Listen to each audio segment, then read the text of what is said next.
السلام عليكم ورحمة الله وبركاته، والصلاة والسلام على سيدنا محمد صلى الله عليه وسلم. حبايبي واخواتي في كل مكان، أهلا بيكم. أنا جيهان ودي قناتي شغل يد وجيهان الأنصاري.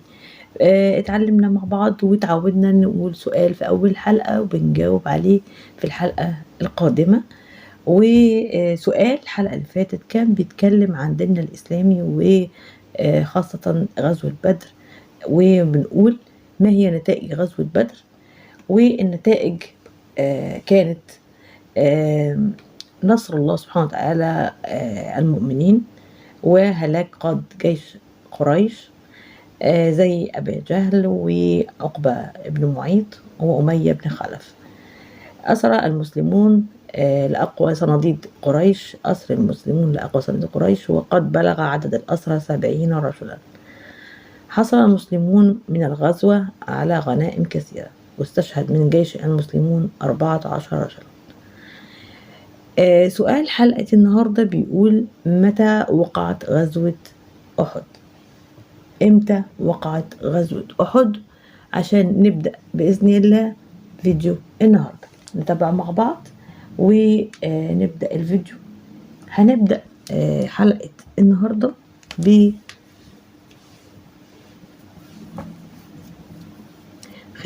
رفيع، وانا قبل كده عملت ريفيو، اللي حابب يسأل عليه يكتب لي في التعليقات وانا هرد عليه.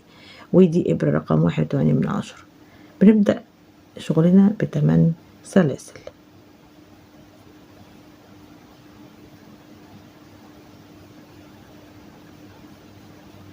تمام. بعدين بجيب خيط هنا وبقفل بالشكل ده، والخيط ده تيجي بيه كده عشان ايه نشتغل فوقيه، يبقى من ضمن ايه نظافة المفرش. بجيب 3 سلاسل، باخد الخيط وادخل هنا، بعمل عمود بلفة، 2 عمود، 3 عمود. هنعمل كام عمود؟ هنعمل 24 عمود بلفة داير ما يدور، وهعملهم ونرجع مع بعض نشوف الشكل النهائي، وكمان نكمل فيديو النهاردة. كملت انا 24 وجيت هنا عملت منزلقة في الغرزة الثالثة بالشكل ده. تمام.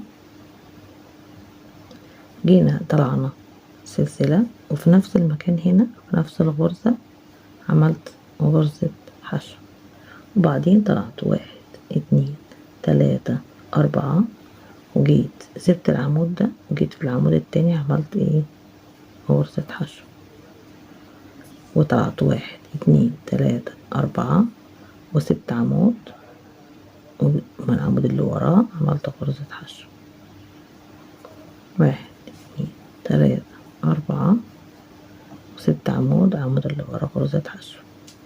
تمام. بمشي انا بالشكل ده لغاية اخر السطر. انا كده وصلت لاخر السطر، وبعدين بعمل غرزة الحشو هنا منسلقة. تمام. ببدأ انا بعمل غرزة ديت، باجي هنا وبعمل غرزة منزلقة في السلاسل اللي عندي، وبعدين بطلع 1 2 3 4، باخد الخيط على 2، هنعمل عمود بلفتين مش بلفة واحدة، وبعدين هنبدأ نعمل كده 2، ما اقفلهمش 3، انا حاسبة السلاسل 4 5 6. تمام. نخلي بالنا برضو علشان ايه السلاسل موجودة معانا. تمام. مش لوحديها. بطلع كده واقفل كده بمنزلقة، وبعدين 1 2 3 4 5 6، باخد الخيط على 2 وباجي على الغرزة اللي وراها وبعمل عمود بلفتين، مقفلش الغرزة، عمود بلفتين، 3 عمود، 4 عمود، 5 عمود، 6 عمود،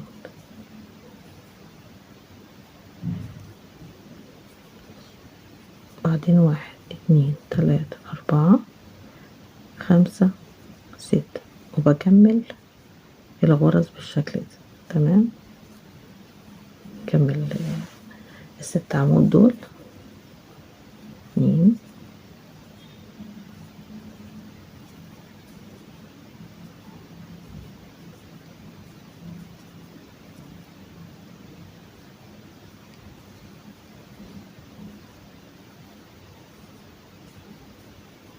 6 عمود بلفتين، بنقفلهم بمنزلق كده وبنكمل بقية الغرز كلها بالشكل ده. تمام، هكمل انا ونرجع مع بعض.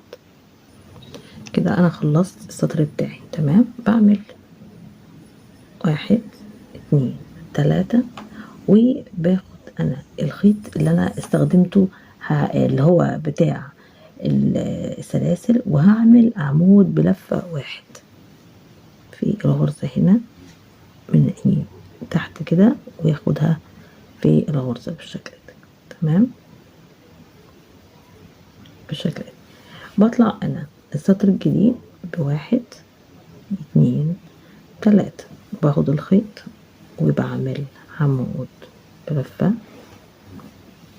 2 عمود بلفة، يبقى كده انا عملت 3. تمام، بطلع 2 سلسلة وفي الغرزة دي بعمل عمود بلفة، وبعدين 2 سلسلة وفي نفس المكان برضو بعمل عمود بلفة تاني، بعدين 2 سلسلة واللي وراها كمان بعمل عمود بلفة.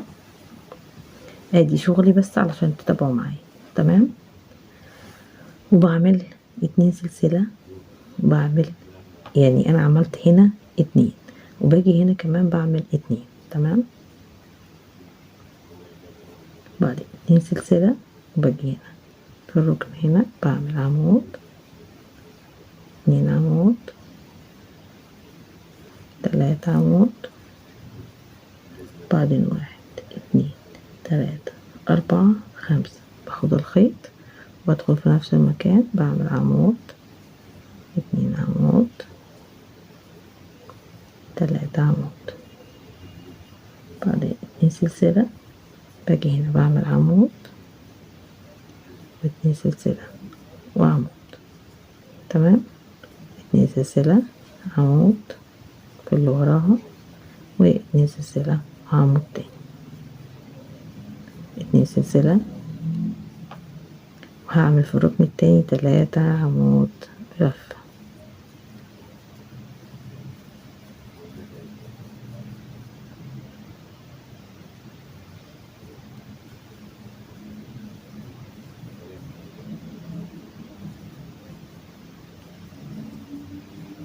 بالشكل ده اهي عملت ركن والتاني، يعني هعمل المربع الدايرة مربع. تمام، وادي ركن هكمله معاكم. تمام، هكمل انا وهنرجع مع بعض تاني. وصلنا لاخر السطر، هنعمل بقى الركن الاخراني اللي كانت بدايته 3، فبنيجي هنا وبنعمل 3 عمود بلفة و2 سلسلة، باجي هنا في العمود التالت وبعمل عمود بلفة، بطلع 1 2 3 اوريكم الشكل النهائي للغرزة الاول اهي.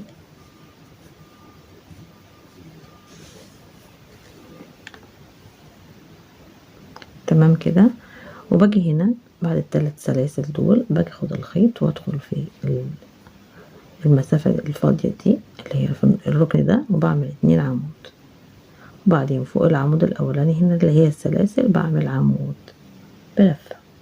تمام، باجي هنا في العمود اللي في النص وبدخل فيه وبعمل 2 عمود. تمام، وباجي فوق العمود الاخراني بعمل عمود بلفة، بس مش هكمله. ليه مش هكمله؟ ادي الغرزة بتاعتي عشان هعمل حاجة تاني، ان انا هاجي في العمود التاني ده وهمسكهم مع بعض بالشكل ده. تمام، فاهم؟ واخدين بالنا وبعدين عملت 2 سلسلة وجيت اشتغلت في نفس العمود عمود بلفة، بعدين 2 سلسلة والعمود التاني هنا اشتغلت فيه عمود بلفة، بعدين 2 سلسلة والعمود ده اشتغلت فيه عمود بلفة. بس وانا بشتغل نخلي بالنا دلوقتي هدخل في العمود التاني وما كملش طبعا العمود الاولاني، واخدهم مع بعض كده في غرزة، وبعدين 2 سلسلة وباجي في الغرزة اللي هي انا دلوقتي عملت سوري العمود دوت بس ايه معلش عملت ده إيه، دخلت في التاني وفي الاولاني هنا اللي هو اول واحد عملته اشتغلته بس معلش تمام، اشتغلته عمود بلفة عادي تمام اللي هو الاولاني، وبعدين عملت 2 سلسلة ودخلت في التاني عملت عمود معلش عشان انا نسيت ده اللي هعمل فيه الغرزة بتاعتي، عملت عمود ما كملتوش وبعدين دخلت على الغرزة العمود الاولاني من الركن هنا وعملت عمود بلفة وكملتهم مع بعض بالشكل ده تمام. معلش انا ما خدتش بالي، ادي الغرزة تمام وشكلها، وبعدين بعد ما عملت الاتنين مع بعض عملت 2 سلسلة ودخلت عملت ايه في نفس المكان العمود عملت عمود تمام كده، وبعدين العمود اللي في النص عملت فيه 2 عمود، وفوق العمود ده عملت عمود، وهنا في الركن بقى عملت 3 عمود بلفة 1 2 3، وبعدين 1 2 3 4 5، باخد الخيط وبعمل 3 عمود 3، باخد العمود الاولاني بشتغل تمام. يبقى ده الركن بتاعي بخطواته وبالرسمة اللي انا عملتها اهي. انا بقى هكمل الاضلاع كلها بنفس الطريقة وهنرجع مع بعض عشان نشوف الشكل بتاعنا. كده انا وصلت لاخر السطر تمام.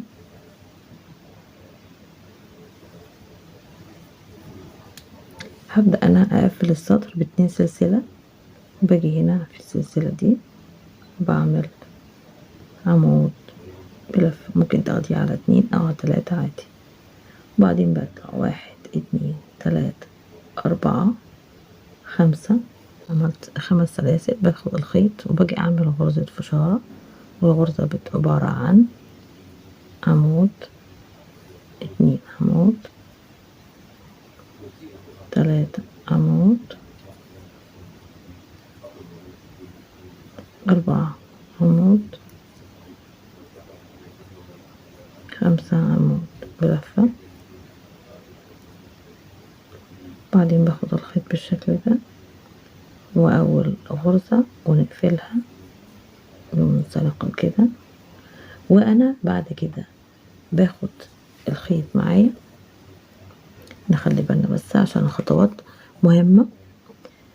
وفي هنا دي الغرزة الاولانية طبعا، في غرزة العمود اللي وراها دي اهي، بطلع فوق العمود وبعمل عمود بلفة، بعدين العمود اللي وراه بعمل عمود بلفة، والعمود اللي وراه بعمل عمود بلفة، بس مش بكمله، باخد الخيط وباجي على العمود اخر عمود بعد ال7، يعني في هنا سوري بعد ال2 عمود في عمود هنا تمام واخدين بالنا، فباجي هنا في العمود ده وباجي بشتغل بالشكل ده عمود بلفة وبقفلهم بالشكل ده، واخدين بالنا انا عملت عمودين في عمود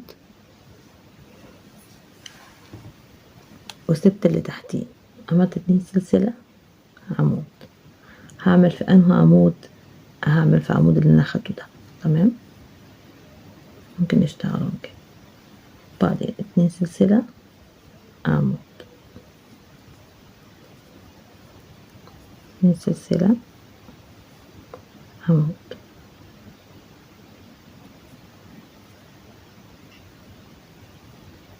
2 سلسلة، عمود، 2 سلسلة. ودخلنا بقى، دخلنا على ايه؟ دخلنا على الغرزة اللي عملنا فيها دي العمودين. فباجي اخد الحلقة كده، حلقتين كده، وبدخل اعمل عمود بلفة. تمام. وبعدين 2 سلسلة، وباجي اخد على العمود الاساسي هنا اهو بشتغل فيه. تمام. بعمل عمود بس مش بقفله، وباجي بدل ما اشتغل على اخر عمود هنا اللي بعد الايه، الاتنين عمودين دوت، وبشتغله وبقفله مع بعض. تمام. بالشكل ده بطلع انا بعد ما عملت ده، بعمل 2 سلسلة كده، وبدخل على انهو غرزة اللي بشتغل فيها، الغرزة اللي هي اول عمود بعد حرف الفي عملناه.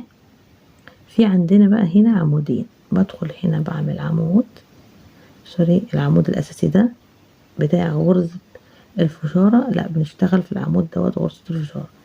غرزة الفشارة عملناها في العمود اللي فيه السلاسل. تمام. غرزة الفشارة الناحية التانية بيبقى آخر عمود في اللي هما الأربعة دول. تمام. يعني بسيب أنا العمود دوت الأولاني اللي أنا عملت فيه، بدخل فيه هنا وبدخل فيه وأعمل عمود بلفة الأول. تمام. وبعدين همشي فوق العمودين دول، فوق كل عمود عمود. تمام. بس نخلي بالنا. وبعدين العمود اللي وراه بمشي عليه وبعمل عمود، والعمود الاخراني هنا بدخل فيه وبعمل عمود، 2 عمود، 3 عمود،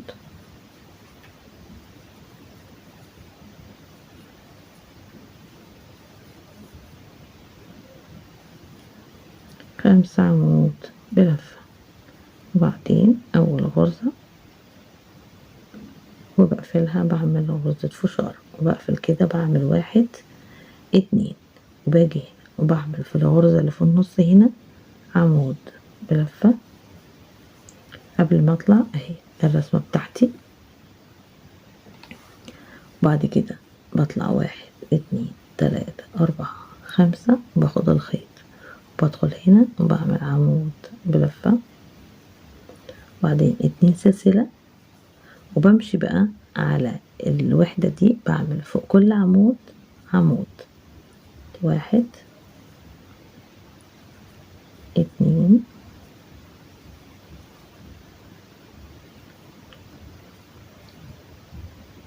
3. واخدين بالنا انا كده عملت ووصلت للغرزة والعمود. بس سوري، احنا المفروض نعمل الفشارة، نسينا نعمل الفشارة، معلش، اللي هي المفروض قصاد الايه اللي انا عملته الناحية التانية، كان في هنا غرزة فشارة قصاد دي. تمام. معلش نسيناها. نعمل الفشارة كده، ندخل نعمل العمود التاني، التالت، الرابع، الخامس.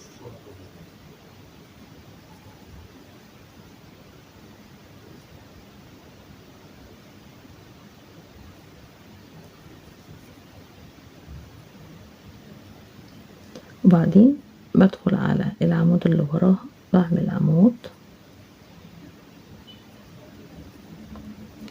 اهي. شوفوا الركن اللي انا عملته.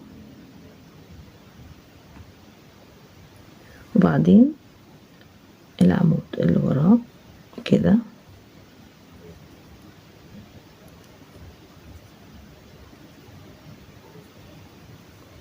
وانا عندي 7 هنا في العمود دوت هشتغله، ومش هكمله لان هاخد في الغرزة بتاعتي، هاخد العمود اللي هو ضمم العمودين مع بعض هنا، هاخدهم في حلقة كده، الحلقة دي والحلقة التانية بتاع العمودين، بدخل فيهم كده، بطلع بعمل عمود بلفة. تمام. انا برضو باخد 2 سلسلة، وفي نفس العمود هنا بدخل اعمل عمود بلفة.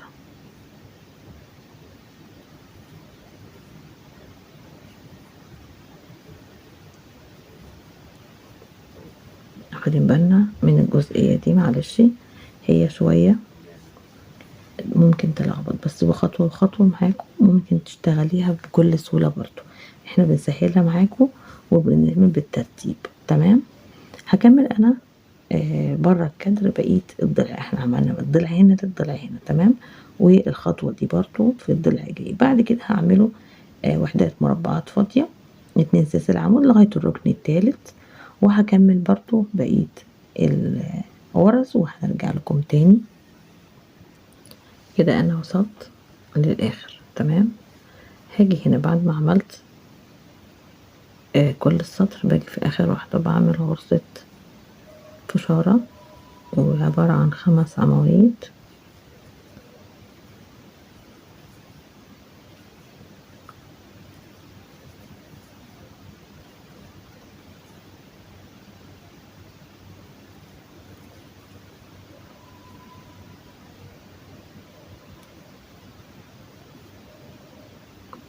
لحظة واحدة بس عشان انا خدت عمودين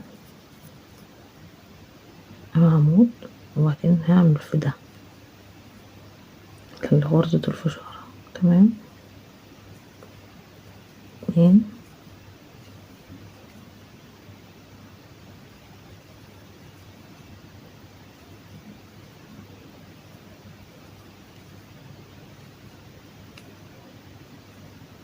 5. باجي اول واحد باخده كده. تمام. ده انا كده عملت الغرزة بتاعتي، وبعدين قفلتها بمنزلقة، وبعدين عملت غرزة سلسلة تاني، ودخلت هنا عملت عمود بلفة، وبعدين انا كده عملت هعمل الركن بتاعي. فبعمل 2 سلسلة، باخد الخيط وواحد 2 في التالتة هنا بعمل عمود بلفة. ممكن تعملوا 2 او 3 عادي. تمام. ادي بالشكل ده. كده انا عملت الايه المربع بتاعي بالاركان بتاعته بالشكل ده اهو. واقدر اقول لكم ان كده انا هقفل الفيديو في الجزئية دي، وهنكمل مع بعض. اهي هنكمل مع بعض بإذن الله في الحلقات الجاية ازاي نعمل الوردة بتاعتنا البارزة في عبارة عن دايرة الأول، وعملناها مربع، وكمان عملنا وردات داير ما يدور. هيبقى شكلها حلو جدا إن شاء الله. نتوفق مع بعض معاكم ومعانا جيهان الأنصاري.